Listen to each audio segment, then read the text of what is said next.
Saudi അൽഹസയിൽ media one സംഘടിപ്പിക്കുന്ന super cup മത്സരങ്ങളുടെ trophy ലോഞ്ചിങ്ങും fixture പ്രകാശനവും സംഘടിപ്പിച്ചു.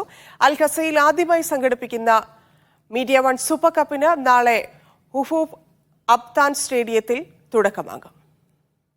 അൽഹസയുടെ മരുപ്പച്ചയിൽ മാസ മീഡിയ വൺ സൂപ്പർ കപ്പിന് നാളെ പന്തുരുളും. വ്യാഴാഴ്ച രാത്രി ഉഫൂഫ് അബ്താൽ സ്റ്റേഡിയത്തിൽ വർണ്ണാഭമായ ചടങ്ങുകളോടെയാണ് ടൂർണമെന്റിന് തുടക്കമാകുക. അൽഹസ ഇന്ത്യൻ ഫുട്ബോൾ അസോസിയേഷനു കീഴിലുള്ള 8 ടീമുകൾ മേളയിൽ ഏറ്റുമുട്ടും. പ്രവാസത്തിലെ തിരക്കുകൾക്കിടയിലും കാൽപന്ത് കളിയെ നെഞ്ചോട് ചേർത്ത അൽഹസയിലെ ഫുട്ബോൾ പ്രേമികൾക്ക് മറക്കാനാകാത്ത രാവ് സമ്മാനിക്കാൻ എല്ലാ ഒരുക്കങ്ങളും പൂർത്തിയായതായി സംഘാടകർ പറഞ്ഞു.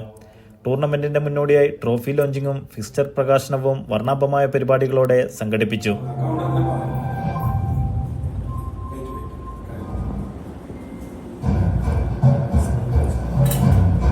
അൽഹസ വളരെ ആവേശത്തിലാണ്.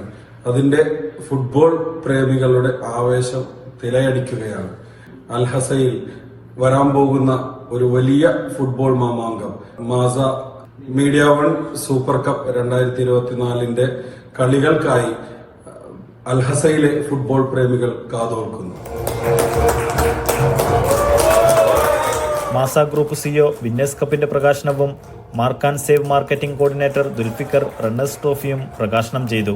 മൈക്രോ ഡിജിറ്റൽ പ്രതിനിധി Shafeeq, golden message seat MD Ashraf, സമ റെസ്റ്റോറന്റ് മാനേജിംഗ് പാർട്ണർ റനീഫ്, ഹിഫ പ്രതിനിധികളായ നാസർ മദനി, ഗഫൂർ, ഷിബു എന്നിവർ ചേർന്ന് ഫിക്സ്ചർ പ്രകാശനം നിർവഹിച്ചു.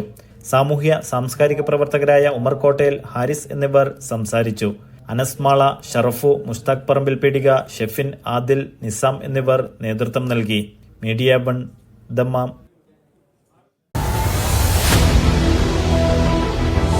എണ്ണിപ്പറയും ഓരോ വോട്ടും. June 4 media വണ്ണിനൊപ്പം.